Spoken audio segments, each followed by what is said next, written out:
हमारे फोन पर हर रोज न जाने कितने मैसेज आते रहते हैं, है ना। कुछ चौंकाने वाले होते हैं तो कुछ उम्मीद जगाने वाले।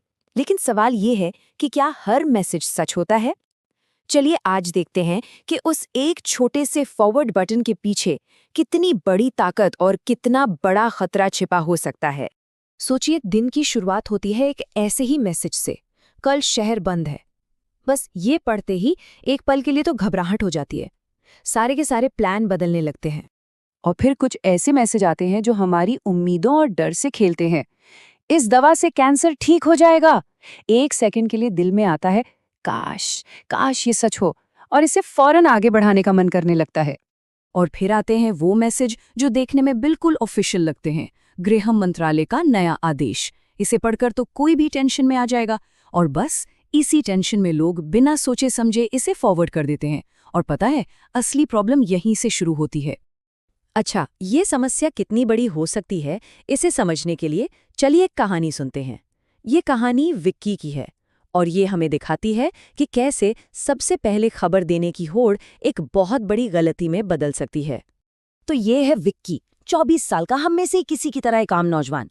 उससे बस एक चीज का शौक है कि वो अपने ग्रुप में हमेशा इन द नो रहे, मतलब हर खबर सबसे पहले वही शेयर करे। लेकिन यही आदत उसकी सबसे बड़ी कमजोरी बन गई।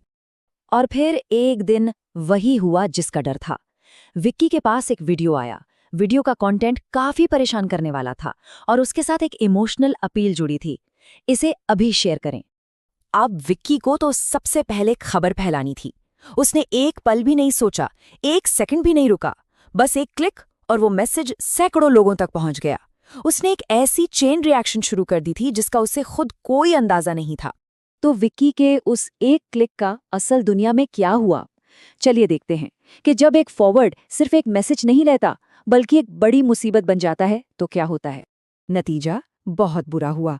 वो वीडियो जंगल की आग की तरह फैला और इलाके में तनाव पैदा हो गया। गुस्से में लोग सड़कों पर उतर आए। शहर की शांति विक्की के बस एक शेयर की वजह से खतरे में पड़ गई। जैसे ही माहौल बिगड़ने लगा, पुलिस एक्शन में आई। साइबर क्राइम पुलिस ने सच का पता लगाने के लिए मामले की जांच शुरू की। और यहाँ एक चौंकाने वाला सच सामने आया। जांच में पता चला कि वो वीडियो अहमदाबाद का था ही नहीं, बल्कि किसी और ही राज्य का था। और तो और, वो कोई नई घटना नहीं बल्कि 5 साल पुरानी थी। मतलब उसका मौजूदा हालात से दूर दूर तक कोई लेना देना नहीं था। तो विक्की का क्या हुआ? अफवाह फैलाने और समाज में नफरत फैलाने के आरोप में उस पर पुलिस केस हो गया। उसकी एक छोटी सी गलती ने उसके करियर पर एक ऐसा दाग लगा दिया जो शायद कभी नहीं मिटेगा।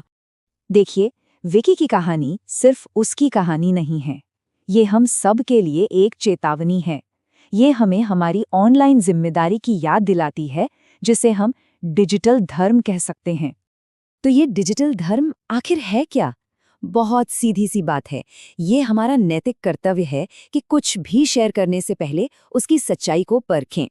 यही तरीका है अपने समाज को गलत जानकारी के जहर से बचाने का और एक जिम्मेदार नागरिक बनने का। और हाँ, ये सिर्फ एक नैतिक कर्तव्य ही नहीं है, ये कानूनी तौर पर भी बहुत जरूरी है। आईटी एक्ट के तहत भ्रामक जानकारी फैलाना एक गंभीर अपराध है, जिसके लिए जेल और जुर्माना दोनों हो सकते हैं। एक पुरानी कहावत है, लेकिन आज के दौर में बिल्कुल फिट बैठती है।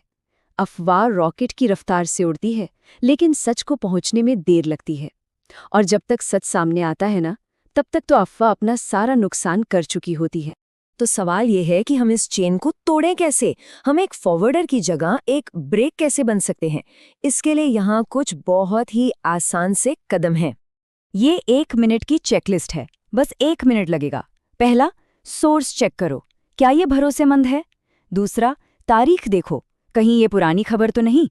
तीसरा, बस गूगल पर हेडलाइन सर्च कर लो, अगर खबर सच्ची है तो कई न्यूज़ साइट्स पर जरूर मिलेगी।